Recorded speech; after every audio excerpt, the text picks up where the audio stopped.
we are sitting at a place which is sort of like the cradle where modern capitalism began with Adam Smith and Wealth of Nations. I mean, it's sort of so appropriate that you got gifted an Adam Smith Wealth of Nations book just 10 minutes ago. And we come from the land of India, which is the land of Arthashastra, which loosely translates into science wealth or wealth of science. So what we see here in today's discussion is sort of the confluence of Arthashastra and Artharashtra, which is wealth of nations. So it's apt that we are talking about India at 100, especially the entrepreneurship dynamics around it at the intersection of these two confluences. In that backdrop, if we look at the entrepreneurship ecosystem and its journey in the last 10 years or so, what we are seeing is it's now the third largest startup ecosystem, third highest number of unicorns. You have been a very close ringside view of what's happened, especially in the last 10 odd years. What's been your evaluation, reflection on what's going on in the policy landscape around supporting business, entrepreneurship, and development around it? Professor, it's a very interesting question you asked me. I always believe the land in which we are sitting now, came out of a great man and such a great person who was able to define a new era of economics and thereby its labor productivity, probably manufacturing process, everything he brought in. Just with economic theory. The reason I'm trying to say this is people like them, they unlock people's energy. So India is a country where long time back, people's energy got unlocked. And you're talking of full use of industrial revolution, you're talking of before that full use of enlightenment, scientific discovery. A small country in terms of population size, almost one point of time at 70% of the world under the control of times in India. Probably American says that it's not nice that we were colonized, but talking from the UK perspective, such a small country, they mastered ship, they mastered high seas, they're able to travel across the world, they're able to master the choke points, right, of Gibraltar, the Suez Canal, everybody, they're able to master all these strategic choke points, such a small country. And they're able to dominate 75% of the global landmass at one point in time. So what happened is, at different points of time, the human energy got unlocked. So people are able to come out and be it trade, be it shipping, be it war, be it navy expedition, they're able to do it. Now in wars, unfortunately in India, that did not happen for a long time. The energy of our people, such a great land, land of Dharma, crores of people, somebody has to come and unlock that energy. And at different points of time, we can always say that maybe being a country that is under colonization or only supplying raw materials to countries like Britain, that could be one argument. But the other argument is, for a lot of time, our energies were changed. If you look at 1993, I just have some data with you. 1993, just after India's economic liberalization, 2 years after it happened, India's GDP was only 0.29 trillion, which is just $0.29 trillion. Now we are just touching 4 trillion. Just look at the journey from 1947, it took about 61 years to touch 1 trillion. Now the next 1 trillion is going to come in 4 years. And such a long time, a country of crores of people, different custom, dialects, language, north, south, east, west, the energy was not used for a productive gain. And once the politics got aligned, once the governance got aligned, once people are given that freedom and opportunity to pursue, so that the will that you have inside has to get translated into a product outside. Now it is happening. So I'm very happy that you touched the second part, a land that is given Arthashastra, a land that is given the science of governance, and a land that is given so much to the world. If you look at some of the oldest Indian institutions, which is just rebranding and coming now, the Taxila and the Nalanda. And such a great land is just bouncing back. In the last, the World University rankings, US World University ranking, we are sitting in University of Glasgow, which is on the top there. And India had 43 out of 1,503. Out of 1,503 universities ranked for a certain quality, India had 43. Now you might say it is less. Yes, I say it's less, but 5 years back India had 11. 10 years back India had 2.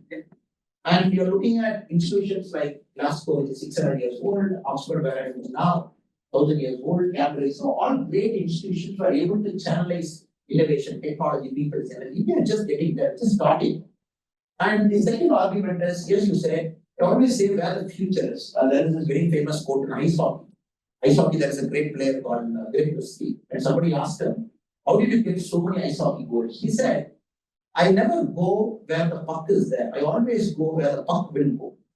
So, as an ice hockey player, you go to where the puck, the ball, and probably will miss it. But he anticipates where the ball will go. Then he goes there and scores the goal. That's why he has got the most number of goals in ice hockey.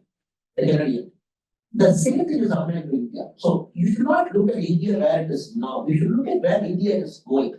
And where India is going, you can always look at indicators to say, okay, it is just touching 4 trillion, 3.9 trillion, it just touched.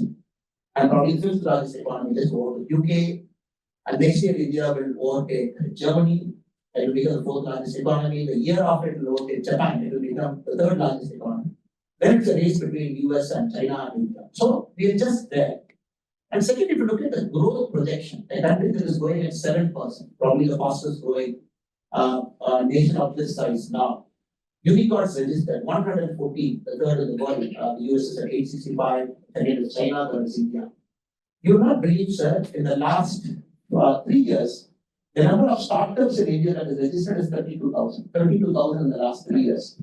And the total startup that is registered now is 110,000. 110,000 startup registered.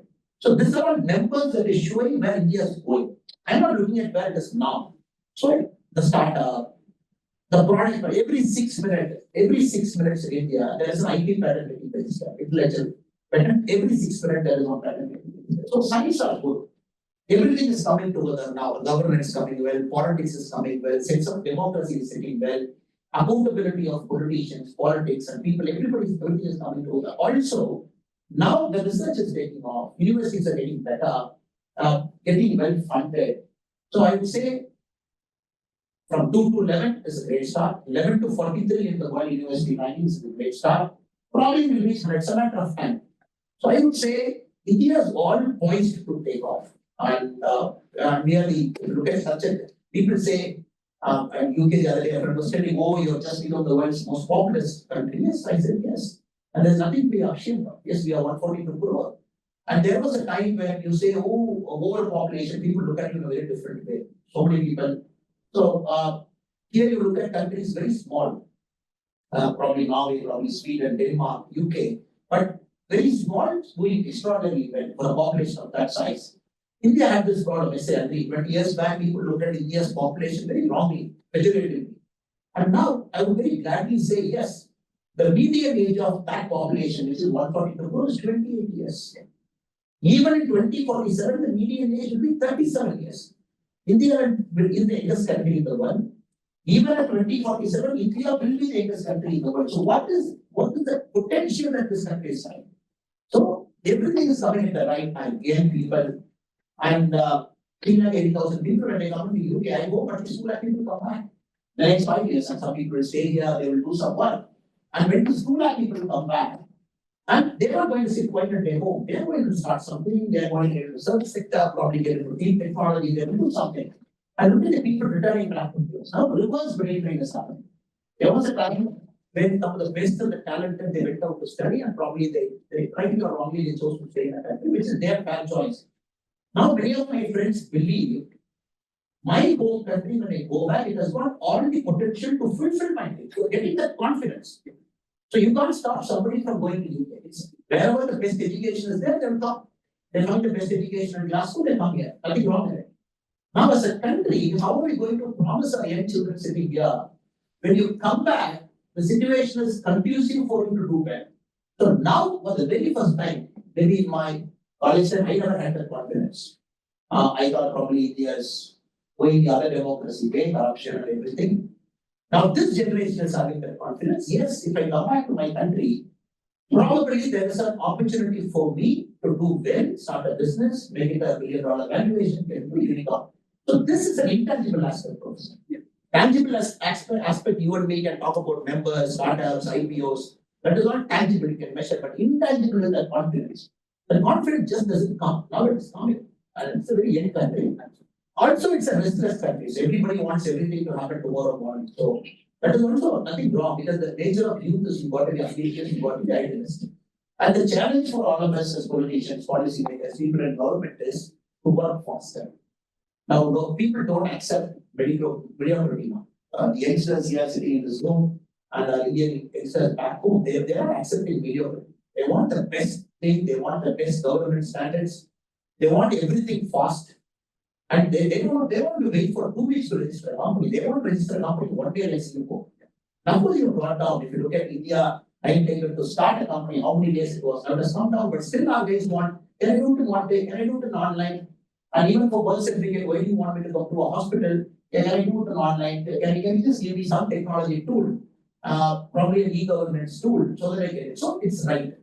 So in a way, this young population is pushing the government also to reform. So sorry for the long answer, but I wanted to touch upon the intangible aspect, the confidence that this guy shared. I'm very excited when all the young, my brothers and sisters who are sitting here, when they come back, I'm very excited for my country. So when they all come back, so much depth of talent, knowledge, exposure in the UK, see the world's best practices in Glasgow, Scotland, London, wherever they study.